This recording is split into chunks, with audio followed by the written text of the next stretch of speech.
धूमल जी हम सबके नेता हैं और हम हमेशा इनका मार्गदर्शन, इनकी शुभकामनाएं लेकर के काम में आगे बढ़े हैं। प्रदेश में काम जिस प्रकार से आदरणीय धूमल जी ने किया है हम सबके लिए एक प्रेरणा है। और अब क्योंकि लोकसभा का चुनाव भी है और चुनाव के दृष्टि से आशीर्वाद की सबकी आवश्यकता है और धूमल जी का आशीर्वाद लेकर के हम सब लोग जा रहे हैं चुनाव के मैदान में। और अब की बार का ये चुनाव बहुत अलग परिस्थितियों का चुनाव, खासतौर से हिमाचल के संदर्भ में अगर हम देखें, जहाँ लोकसभा के चुनाव तो हो ही रहे हैं लेकिन साथ साथ में उपचुनाव विधानसभा के भी हो रहे हैं। 6 तो घोषित हो चुके हैं, लेकिन 3 हमारे निर्दलीय विधायक जिन्होंने त्याग पत्र दिया है उनके बारे में अभी निर्णय होना बाकी है। और हम उम्मीद करते हैं कि हिमाचल प्रदेश में ये उपचुनाव भी जब साथ में होंगे तो प्रदेश सरकार के ऊपर, कांग्रेस की सरकार हिमाचल प्रदेश में है, उसके ऊपर बहुत बड़ा आज की तारीख में हम कह सकते हैं कि संकट है। सरकार बहुमत में नहीं है, भले ही सरकार टेक्निकल ग्राउंड्स पर उन्हें बचाई है, लेकिन हकीकत यह है कि सरकार उसी दिन ही गिर चुकी है जिस दिन बजट पारित करने के लिए उन्हें भारतीय जनता पार्टी के 15 विधायकों को सस्पेंड करके 100 कमांडों के माध्यम से उठा करके बाहर फेंका। सरकार उसी दिन गिर चुकी है जिस दिन हिमाचल प्रदेश में राज्यसभा का चुनाव हुआ, चुनाव का परिणाम आया और भारतीय जनता पार्टी के सांसद चुनाव जीत गए। तो ऐसे में बात तो ये बनती है कि नैतिकता के आधार पर त्यागपत्र देना चाहिए था, छोड़ देना चाहिए था, लेकिन नहीं छोड़ा है।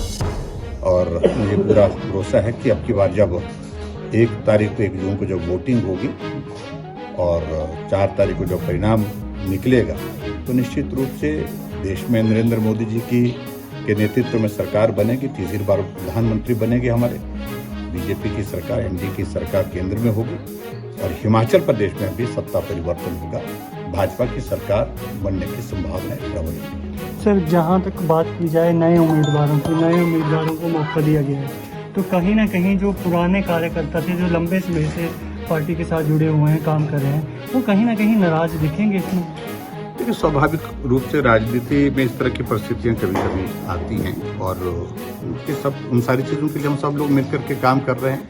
बहुत सारे साथियों के साथ बातचीत होने के बाद वो सब लोग काम में जुट भी चुके हैं और मुझे उम्मीद है सब ठीक होगा। सर, अगर भाजपा के आंकड़े बढ़ते हैं और कहीं नजदीकी मामला होता है तो क्या जयराम ठाकुर जी या भाजपा तैयार है नई सरकार के लिए? देखिए, एक ही बात हम कहते हैं, केंद्र में नरेंद्र मोदी जी प्रधानमंत्री बनेंगे तीसरी बार, ये तय है। हिमाचल प्रदेश में अगर बहुमत आएगा, अगर हमारी सीटें जीतेंगे हम, और निश्चित रूप से भारतीय जनता पार्टी की सरकार बनेगी। बिल्कुल, आज हम समीरपुर पहुंचे हैं और आज हमारी मुलाकात जो है हमारे आदरणीय धूमल जी से हुई है और हम यहाँ पर उनसे मिलने के लिए आए और आशीर्वाद लेने आए थे। और आप जानते हैं कि अभी हमने थोड़े दिन पहले ही भाजपा पार्टी ज्वाइन की है और हमने इस्तीफा भी दे दिया है। तो अगली रणनीति जो बनानी है लोकसभा की, उस बारे में चर्चा भी करनी थी, कार्यक्रम भी लेने थे देरा के लिए। वो सारी वार्ता जो है आज हुई है कि अगला कार्यक्रम देरा में कैसे होगा, लोकसभा इलेक्शन को मद्देनजर रखते हुए कि कैसे हमने अगली प्लानिंग करनी है, उस बारे में आज सारी बातचीत हुई है। सर, इस्तीफा मंजूर नहीं हो पाया अभी, तो कोई बात नहीं, आज भी एमएलए हैं, फिर हो जाएगा।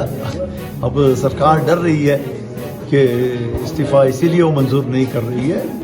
इस वक्त अशमंज में है सरकार, उनको पता नहीं चल रहा है कि हम क्या करें क्या नहीं करें। तो हमने कल भी आंदोलन किया और जिस तरह एक डेमोक्रेसी का, हमारे लोकतंत्र का गला घोटा जा रहा है, उस प्रत्यक्ष सामने नजर आया कि हम अपने स्वयं इच्छा से हमने इस्तीफा दिया और उसके बाद भी जो है स्पीकर, जो एक कॉन्स्टिट्यूशनल पोस्ट है, उसका दुरुपयोग हुआ और उन्होंने हमारा इस्तीफा आज दिन तक मंजूर नहीं किया। और उसके अलावा हमें एक नोटिस दिया गया कि आप ये बताएं कि आप पे कोई दबाव था या आपके ऊपर कोई ऐसा कोई दूसरा कोई कारण था कि आप इस्तीफा क्यों दे रहे। तो हमने कहा कि हमने अपने इच्छा से दिया क्योंकि सरकार विफल है और हम जो है नरेंद्र भाई मोदी जी उनका जो है हमने उनके इलेक्शन और केंद्र सरकार की मदद करनी है और हमने उनका कार्य करना है और उनको मजबूत करना है, देश को मजबूत करना है, प्रदेश को मजबूत करना है, अपने इलाके को मजबूत करना है। सर खरीद फरोख्त के भी आरोप लग रहे हैं नजरिए विधायकों के। अब ऐसा है कि जो खुद बिजनेसमैन हो उस पर ये क्या आरोप लगाएंगे? जब इनकी बस नहीं चल रहा है तो ये ऐसे झूठे आरोप लगा रहे हैं। इनमें इतना दम है तो इलेक्शन क्यों नहीं कराते? इस्तीफा क्यों नहीं मंजूर कराते? दम है तो आए मैदान में, लड़े इलेक्शन।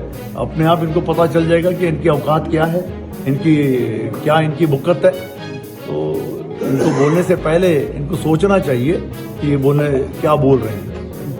सर, अब विधानसभा क्षेत्रों में बगावत की बातें भी सामने आ रही हैं, किस तरह से देखते हैं सर? ऐसा कोई भी नहीं है बगावत। हमारा क्षेत्र जो है ये बिल्कुल क्लियर क्षेत्र है। यहाँ पर कोई किसी किस्म की कोई बगावत नहीं है। छोटी सी नाराजगी होती है, वो दूर हो जाती है जब बैठक होती है। अब हम बैठ रहे हैं, मंडल में भी बैठ रहे हैं, सभी अधिकारियों का कार्यकारिणी जो है भाजपा की से मिल रहे हैं सभी से, और सभी साथ दे रहे हैं। जैसे आज भी हम अभी कार्यक्रम करके आए हैं हरिपुर, तो हमने भाजपा की कार्यकारिणी के जितने भी वहाँ के थे मंडल के पदाधिकारी सभी को बुलाया और सभी आए। तो ये थोड़ा समय का होता है, पर ये धीरे धीरे समाप्त हो जाता है।